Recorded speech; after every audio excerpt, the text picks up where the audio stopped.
Shall we begin? Welcome to the Happy MonsterCast. I'm your host, Scott Marchand Davis of Happy Monster Press. Let's begin now. This week on the Happy MonsterCast, Frank, Jung Soo, Bob, and Frankie playtest Relics and Rayguns.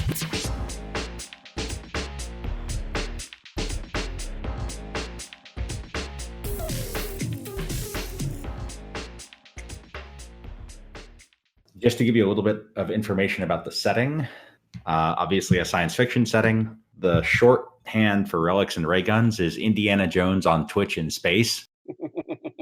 So you'll notice when I gave you your characters, they all have fandoms in addition to races. Fandoms are way more important.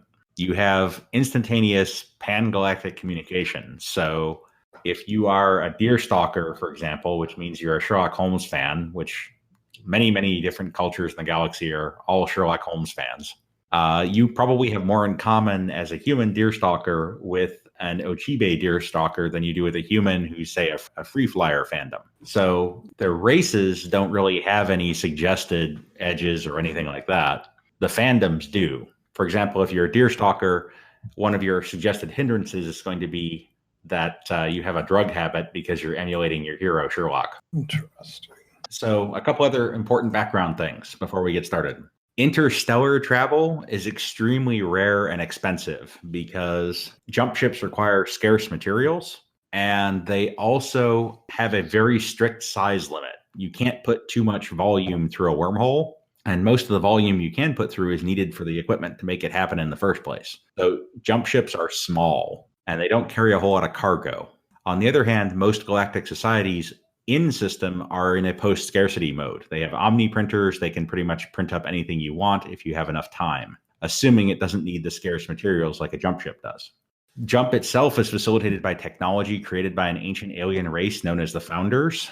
Founder technology underpins a lot of galactic technology. It's not entirely well understood, and Founder ruins are a source of new technology. So prospectors jump to unidentified wormhole exits looking for Founder installations that they can explore to potentially get new tech, which also boosts their personal prestige, thereby giving them access to more resources. But getting a jump ship to do that in the first place is very rare. And so most people, regardless of their race or species, have never left their home solar system, which is why you are very surprised when you get a message indicating that you have won a trip to the Ochibe system for the annual Relics and Rayguns con. That is especially surprising for those of you who are not members of the Relics and Rayguns fandom, and none of you remember actually signing up for any such contest. Nevertheless, when you check into it, it is a legitimate jump ship ticket, and you have the ability to travel to the Ochibe system and attend this convention, which I hope you all do. Otherwise, it's going to be a really short adventure.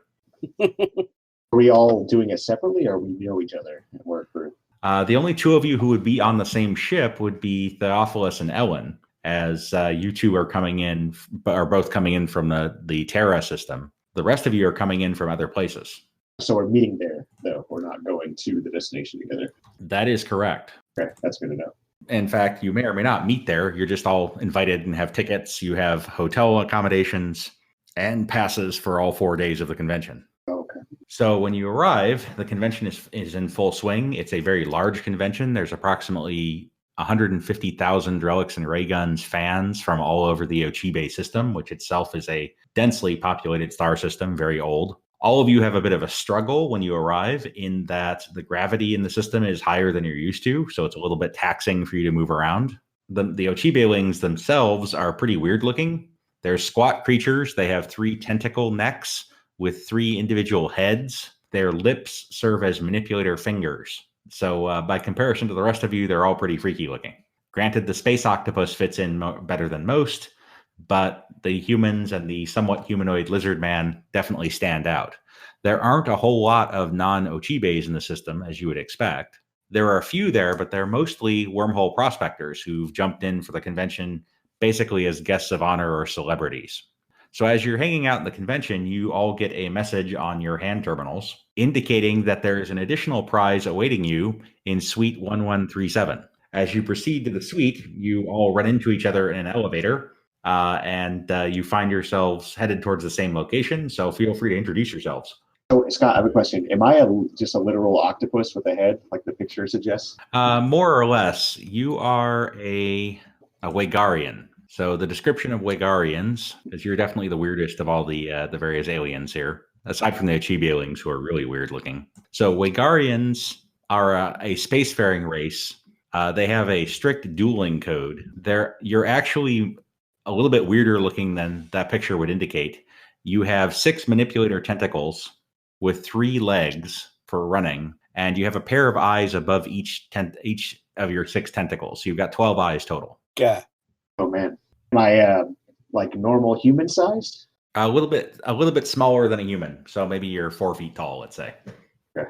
And my legs, are they part of the tentacles or no? No, you have six tentacle arms and 3 legs. Okay, gotcha. And you're radially symmetric, so you're kind of like you don't have a front per se. Gotcha. Okay. I would be pretty reserved, I imagine, and I'm also cautious of this giveaway. So I'm gonna keep quiet while we're in this elevator and wait for someone else to break the ice. Okay. So as you proceed, you come to the suite. The 4 of you approach the door. You're clearly all headed in the same direction. Do any of the rest of you say anything? So, do you win a contest too? Yeah, I did, says Theophilus. Weird.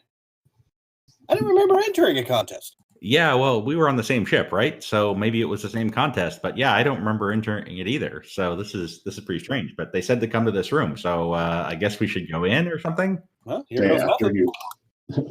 All right, so the door is unlocked, and when you enter the door, you find a very nice luxury suite, and in the suite is one of the Ochibelings. And interestingly, there is already set up with two human-sized chairs, one Strachla-sized chair, and a sort of platform that's common to Waigarians. Okay, I'll make myself comfortable on the platform. Okay. What does this thing look like that we're seeing? You said it looked weird, particularly strange. Well, I mean, everybody on the planet looks like this, but as a rough approximation, that's a pretty good approximation. You see the 3 tentacles. The only difference is the mouths are on the tentacles, and it's got a set of eyes on each tentacle as well. That's what everybody in the solar system looks like, pretty much. All right. And he says, welcome, please be seated. I am here to offer you the opportunity of a lifetime. Right, so I go sit down. Yes. In addition to your visit here, you have also won the opportunity to take a share, 1/4 each, of a node prospecting wormhole jump ship. What's the catch? Well, there are 2 conditions. The first condition is that you must rename the ship. And the second is that your first jump must be to a specific set of coordinates. So what would that be? It is a blind jump. You'll have to discover for yourself. Could be dangerous. I'm gonna remain cautious. What do you say? The ship is available immediately. It's in the outer part of the system. What say the rest of you? I've already followed a ticket I don't remember signing up for across the galaxy to a strange hotel. I'm in a room with a giant octopus and whatever that is. Sure. So he says, excellent.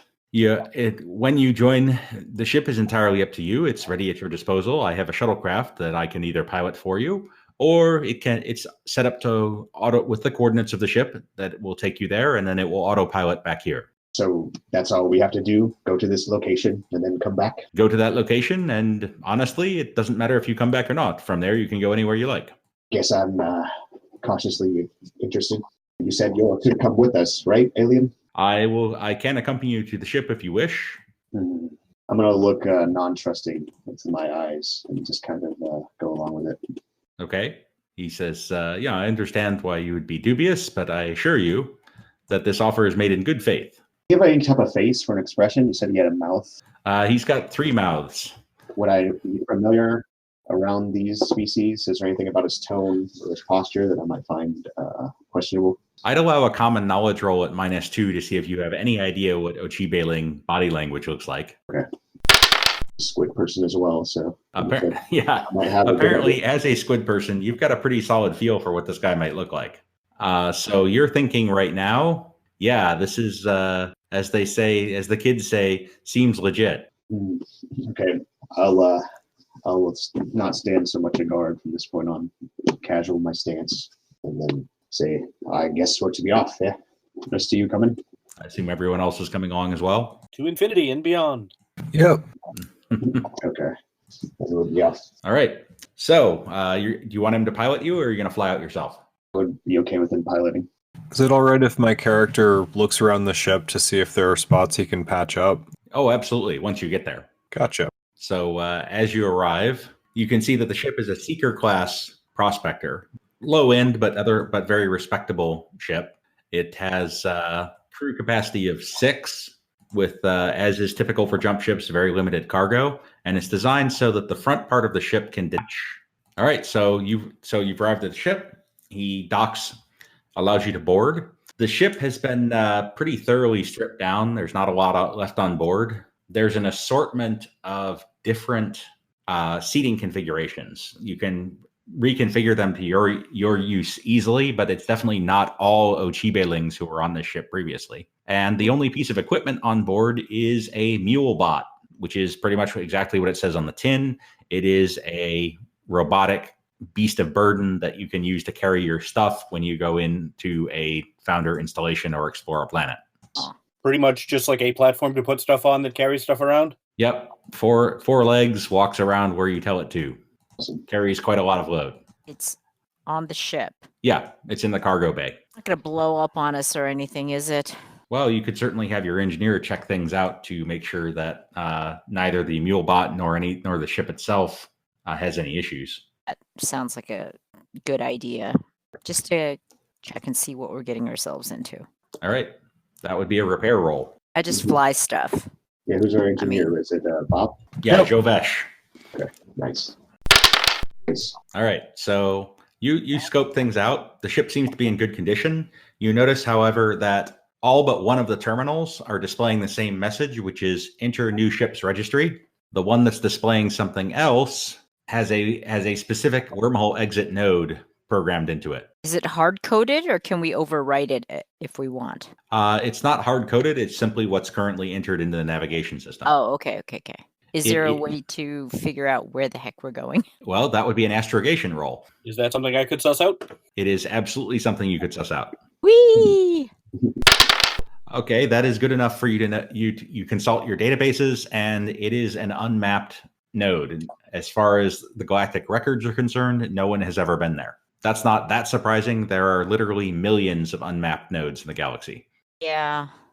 Okay. I'm going to prod the driver, the pilot, more about where we're going and see if he knows anything about the area or what the point Oh, is. he already left. Oh, did he? Dang. Okay. I thought he was going to pilot more. Okay.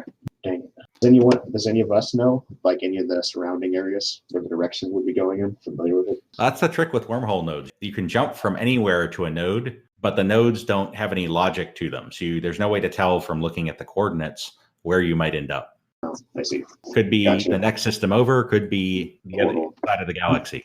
Mhm. Do they go both ways? In the program, you have the coordinates for the Ochibe system, for Terra, basically for all the map systems in the galaxy. So once you're there, you can jump back to any map system you choose. Okay, that was more my question. If this thing pops us out someplace we'd never been before, can we get home? Oh, yeah, absolutely. Okay, Assuming the ship isn't damaged in the jump. fair enough. Well, it sounds promising, right? Yep. Just going to stay on my guard and wait and see what happens. If it's unmapped, the plus side is you might actually find a founder installation with some interesting tech. I'm not doing anything for the rest of the evening. Let's go. All right. So here's how the wormhole jump works. It is a dramatic task. You need 1 success each in astrogation, engineering, and piloting. Because boy. you're going to a blind node, the astrogation roll is at -2. So you've got 3 tries basically, and you really don't want to critically fail. No pressure, though. No pressure. Yeah, All right. goodness. So we'll start with the piloting roll from Theophilus. Wait, we've forgotten something very important. What? We haven't named the ship. That's true. You haven't named the ship. I'm thinking Is it- Fred. What does it look like? Is like it a certain Aeolus. color? He's the Is Greek it king broken of the down? winds. Greek god who is king of the winds. Yeah, the ship is basically a long tapered cylinder with some rods on the outside that make the jump work. So not a pretty thing. No, that's what all jump ships look like. It's just the way it goes. All right, you're all set now. How'd I do? Ooh. Not great on your first round, but you've got 2 more tries. Astrogation roll. Big money, no whammies. Crap. Ugh. Sorry.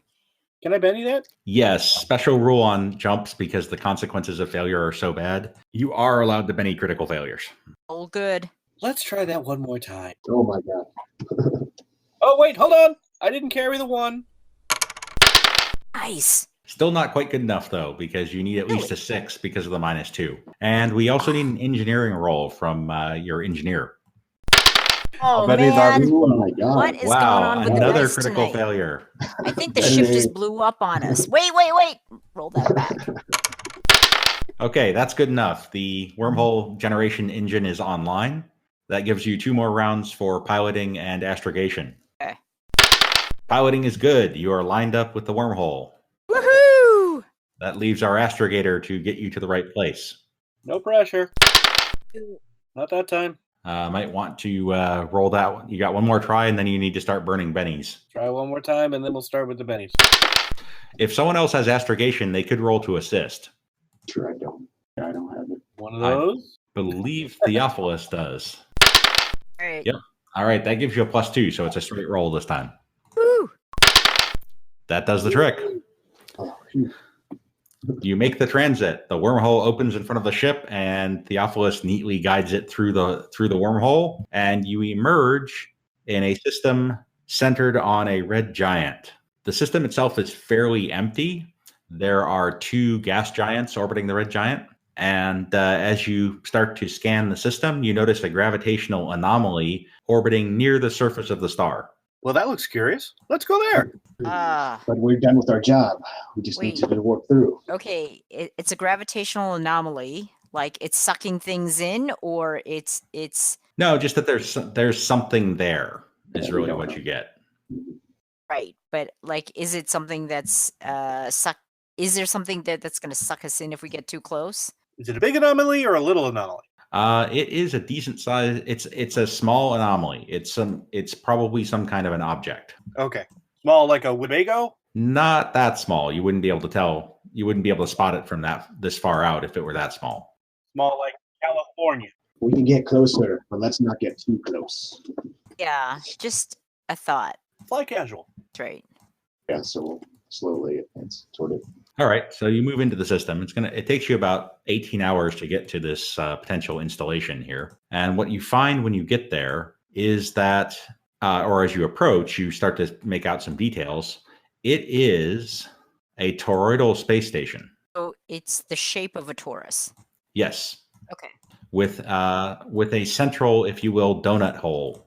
Okay. Can we tell if there's any life aboard? Do we have any devices like that to scan it or something before we actually do anything? You're limited to scanning for things like heat signatures and electromagnetic radiation and such. There's no life form scanner per se, but what you can tell from those scans you do have is that there is likely an atmosphere On this space station. Yes. Okay. All right. Shall we get a little closer? Is it a space station that's built like space stations we've seen before? Like it's identifiable as a space station? Actually, it would appear to be a founder installation. I'm sorry, a what installation? Jackpot! An installation of the founders, the ancient aliens who created the Wormhole Jump network that spans the galaxy. Oh boy. Yeah, it's pretty Ooh. sweet. Nice. We're not searching for Heechis or anything, are we? There is a certain heritage of Heechis and Relics and Rayguns, but the founders are a little bit different and considerably less comprehensible, for one thing. Okay, let's close in. Mhm. All right. So as you approach, you have this donut hole type station here, and what you see is that it would appear to be that there are 3 airlocks around the perimeter of the station. Does it look operational at all? Like there might be life forms on it? It certainly still has a life support system going, so it's possible. However, no one has ever actually run into a founder, so that would be pretty amazing if you did that. Are there any lights that we can see? There are lights. Did the founders breathe air? They were oxygen breathers, depending on which one of you you're talking about. Their air might be a little bit oxygen rich or a little bit oxygen poor for you. Okay, is there any kind of like suits we maybe want to get into? You all have environment suits.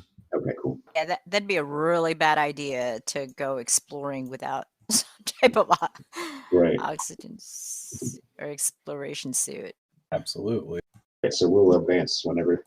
Okay, so See how what close can we get to an airlock? And I guess, are we familiar enough with the technology that we can try to get it open without blasting a hole through it or something? Do you want to look at all the airlocks or just grab the nearest one? We can go to the nearest one, as far as I'm concerned. Let's start with that, and yeah, start with the nearest. And you said there were 3. It's like how long it take, right? Yep. So you just grab the one that's closest to where you currently are. Somebody knock on the door. And to get in, you're going to need to do a little work. So you could potentially break in by doing enough damage to the airlock to bust it open. Or we could check the next one.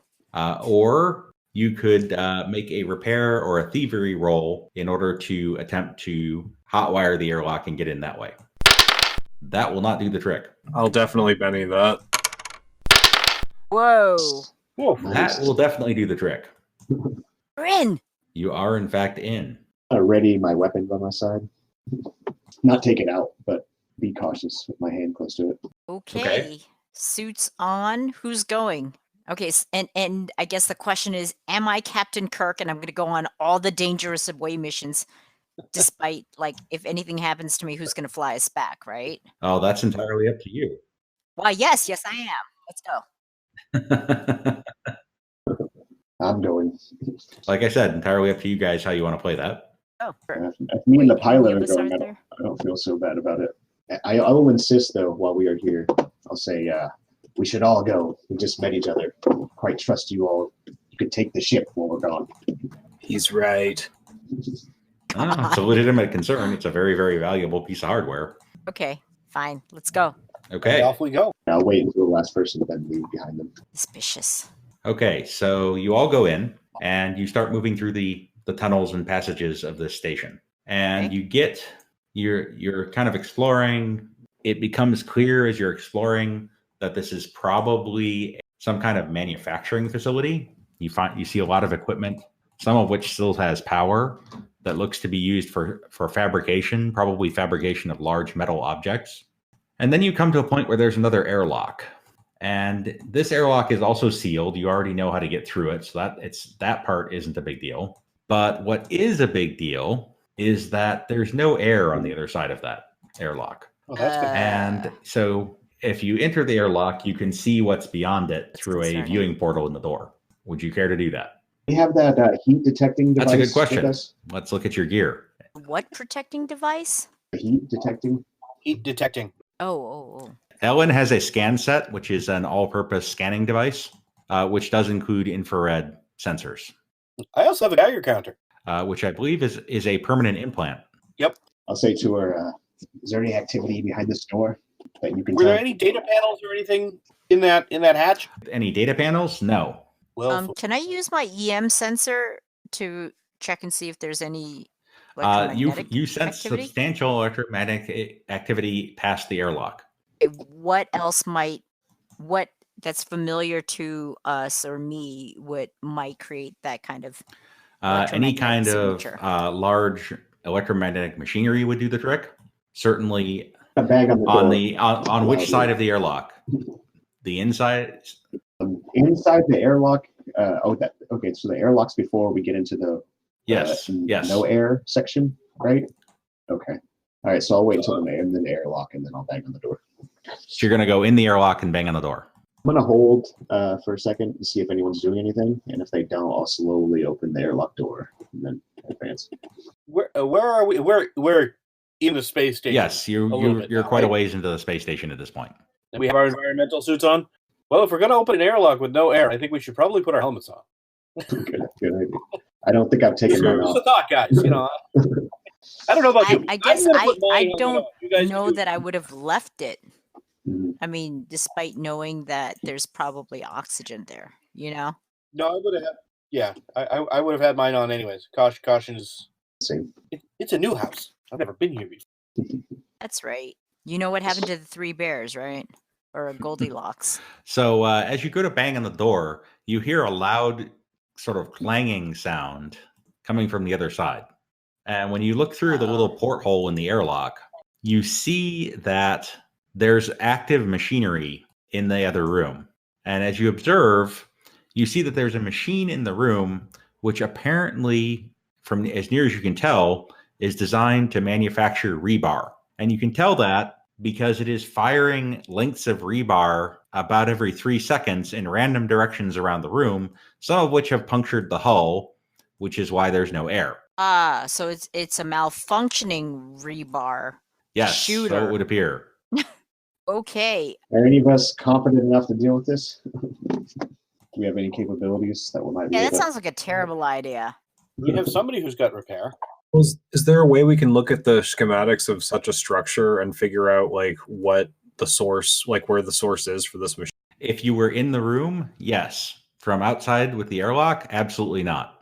But if it's firing in semi-random direction, there's probably, it's not spinning, is it? It's not completely random, or even if it's spinning, like there's probably some height that if we like crawl on the ground, you probably won't get shot at. No, apparently it's a rebar very kind of flexible thing. machine. It really is firing randomly in every direction. Wow, let's not go in there then. Ooh, it doesn't sound safe at all. Yes. Does not sound safe at all. Okay. However, it does look like in order to get further into the station, you got to get through this thing. Or You want to go back to the we ship can and try a go different one? out and fly to another airlock and see if we can open that. Yeah. You Right, there are absolutely 3 could do that. airlocks. Yes. I second that idea. I don't know how good our chances are, but if we lose an engineer and we need some successful engineering rolls to get back, let's not potentially lose that guy in the first 15 minutes of our Right. trip here. Because I'm not going in there with him. So yeah, let's hike back into the ship and try another airlock. So as you're moving back to the ship, I would like everyone to make a notice roll. Okay. So Theophilus, as you're walking along, you see something that doesn't quite fit underneath some of the machinery in one corner. It doesn't look like everything else around it. Okay. Doesn't look like alien flesh, does it? It definitely doesn't look like flesh at all, period. Guys, what's that? Let's check it out. I'm not going over there by myself. So Okay. we walk over, and is it emitting any There's a faint electromagnetic signature. It appears to be a power source. And in fact, when you look at it a little more closely, you can see that it is standard Galactic Tech. It's a disassembly kit of the type that prospectors would often use. We're not the first ones here. Okay. We pick it up. I'm assuming it looks used It does look like it has been used, yeah. recently. Hard to say. Doesn't look like the owner's anywhere nearby. Also hard to say. You could make a survival roll to see if you can do any tracking, but you're not exactly in the best location for it. Right. Is it attached to anything right now? Is it disassembling anything right now? No, it's like a toolbox, basically. Want to take us with us? You gonna bring it? Is it Yeah. something worth having? It's a handy thing to have. Yeah, I mean, we might want it, right? For something. I'll pick it up. How big is this thing again? It weighs about 20 pounds. Okay. So not that bad. What else comes in a standard like prospector kit? There's a number of different things that, depending on the prospector, a lot of prospectors will carry a portable Omni printer or a portable grid server to give them a little more infrastructure. We don't see any of those things. You do not. Okay. What you do see, though, as you enter one of the corridors headed back towards the ship, is a quite upsetting looking creature. The creature in question appears to be a biomechanical construct, and there's 3 of them. They have hardened metal skins and sharp metal claws, and they look quite unfriendly. Oh, good. They're never friendly. I'll draw my weapon, my sword. I got my ray gun. All right. I love that it's called a ray gun too. The game is called Relics and Rayguns, after all. And that will put us into combat. Oh boy. Where did they come from? Yeah, where did they come from? Good question. Jovesh, you've got a chance to act first before they come at you. Nice That choice. slam. In your case, it's actually more of a hypervelocity Gauss needle, but so you have a needle rifle that is capable of 3-round burst, so you can fire it with a 3-round burst if you choose. Okay, definitely. Yep. 2 of those will hit. Oops, not the last one. That's okay. The first one that you fire completely shreds one of these guys. Woohoo! The Nice. other two come charging in, though, and attack the humans who happen to be in front. I hate being Yeah. delicious. What are you trying to say? Humans taste good. That's what I'm saying. Okay, Shoot me in the back. one of them just manages to hit Ellen, and one of them just wails on Theophilus. Oh man. Oof. Ouch. Ooh, What the? feel bad for you guys. Okay, so That's my armor Theophilus, holding that is an excellent question. So Theophilus, that will not actually hurt you. Woo! Your armor takes the punishment. Unfortunately, that Ellen's is gonna lash not out. true for Ellen, who is Well, darn it. the claws cut through your armor and environment suit, and you take 2 wounds with a total damage of 22, which I would assume you would care to soak. Yeah, let's try that. All right, so that's a vigor roll, which is Nope. terrible. No, you don't Ooh. soak that at What all. is with those tonight? Wow. So with a critical failure, you don't soak at all. You're shaken, and you have 2 wounds. On the plus side, it's your turn. Okay. Mixed blessings. Okay. So yeah, I was gonna say, what does 2 wounds do to me? You have a -2 on everything that you do, including attempting to unshake. Ah, yes, and I can't actually do anything until I've unshaken. Yes, so that would be a spirit roll. So, You succeed easily. Nice. Nice. Awesome. 1 good roll. Yep. All right, yeah. Now, since you're in close combat, if you want to use a shooting weapon, it has to be a single-handed weapon, which you fortunately do have. Both your microwave ray gun and your needle pistol are one-handed. But the bad news is you have to roll fighting for it, which is an unskilled roll for you. Is that why it's red? Yes. Just a question before the committee. How did I end up in the front? Weren't expecting danger. Yeah. If I attempt to bail, You could try to run away, in which case they will get a free shot at you as you run. Might not be worth it. You might Why don't you get to run cower? away. You Oh, could also go for yourself. total defense, in which case, you're basically just defending yourself and trying to keep yourself in one piece. the not the face maneuver. I like that. We're gonna do that. All right, so you're defending yourself. Theophilus, you're also up front. I am going to shoot and go pew pew. All right, in that case, you will need to roll fighting because again, you're in melee with these guys. Really? I can't shoot? You can shoot. You're just using fighting. Fighting. Okay. All right, that will hit. That's okay. All right, and you blast the guy in front of you. Yay. There. Does it do anything to Yes, actually, a patch of glowing red appears on his chest, and that punches through, and he literally explodes. Oh, wow. How unexpected. Is there viscera like explosion, or is it like maybe he was sort of mechanical? Some of both, for a total of 9 Okay. damage to those of you who Nice. are standing in front of him, which Sorry. is just enough to shake you as a result of this thing blowing up. Me? Yes. Oh, man. And last but not least, we have Halsak. You are not in melee. I was expecting that to I happen. would like to, I seen my comrade get hurt, the engineer. Yeah. I don't know if this is something I can do, but I would like to use my tentacles to kind of grab onto the bot. Can I reach it from where I am? Or no? If you want to grapple it, you could move up to do that. Okay, I would like to do that. Okay. Go ahead and make a fighting roll. Okay. Versus its fighting. Tie goes to the attacker. You have grappled it. Nice. Sweet. New round. Ellen, you're up first. It's grappled, so it's not going to be able to attack you if you retreat. Then that is what I'm going to do because I do not want to be shooting people I've just met, and they seem very nice. All right. You could fall back and try to shoot it, although you would have an off chance of hitting your buddy, the space octopus. The space octopus. Currently, I'm just going to draw my weapon and pretend to look menacing. Okay. So next up is the creature. He is going believe there's only to one he is left. going to try to bust loose, and with that, he is going to you need to make a strength roll to attempt to hang on to him. Oh, yeah. You are most likely going to hang on to him. Yes, although it's close. He's very strong. Woo. All right, Theophilus, you're up. First thing you need to do is unshake. That's spirit, so I'm good.